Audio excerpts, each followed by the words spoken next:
Another only rice na kainan na naman dito sa may Montalban, Rizal na merong iba't ibang sisling at bukod dito meron pa silang overload pares na may baka, crispy bagnet at chicharong bulaklak.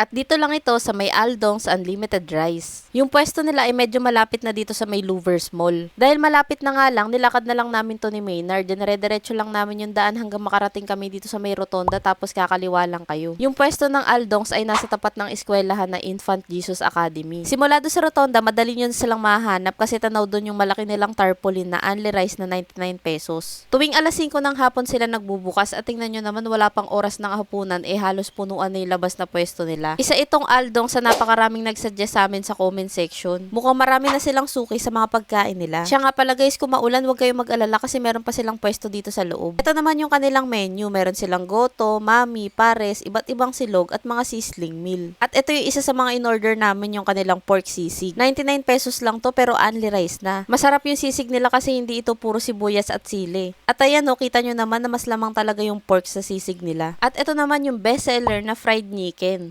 120 pesos lang to at pwede kayong mamili kung gusto nyong nakahiwalay yung gravy o kaya naman nakahalo na. Nasa sizzling plate ito tapos may kasamang mixed veggies. Nasarapan kami ni Maynard dito sa fried chicken nila. Nakahiwa ito para luto hanggang loob. Patitikman nyo na may marinate muna to kasi hindi lang sa balat yung lasa. At malutong pa yung pagkakaprito. At isa pa sa nagustuhan namin dito yung gravy nila kasi hindi maharina yung lasa. Kaya naman pala ito yung binabalik-balikan ng marami sa kanila. Sa kanin naman nakasama, buhagag ito at ito nga yung bagay sa only rice. Ito naman yung sikat din sa kanila, yung crispy bagnet. Pwede kayong mamili ng sausawan kung gravy o kaya naman suka. Dalawang klase yung crispy bagnet nila dito, yung isa may kasamang itlog at yung isa naman nakalagay na dito sa may sizzling plate. Kahit nga pala nakahalo na yung gravy dito sa crispy bagnet nila, malutong pa rin. Ang maganda pa dito sa crispy bagnet nila, hindi lang puro taba yung binibigay at meron ding laman. Ito naman yung overload pares na 120 pesos. Yung sahog nito, meron itong baka, crispy bagnet at chicharong bulaklak. Malapot yung sabaw nito at yung timpla, hindi yung kadalasang natitikman ko na may star anise. Purong pinagpakuluan ng karne yung lasa. Kung gusto nyong mas mag-level up pa yung lasa nitong pares, lagyan nyo nitong kanilang chili garlic. Sa mga hindi naman mahilig sa spicy, huwag kayong mag-alala kasi hindi naman tumaanghang. Para sa akin, sa presyo nitong 120 pesos, panalo na to kasi ang dami ng mga sahog nila. At bukod dito, hindi ka pa mabibitin sa kanin kasi naka-only rice ka pa.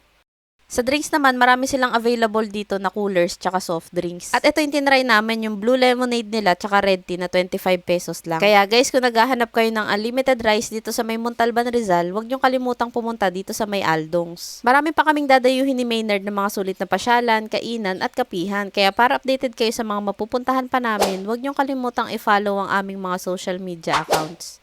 Yun lang, maraming salamat po sa panonood. Bye!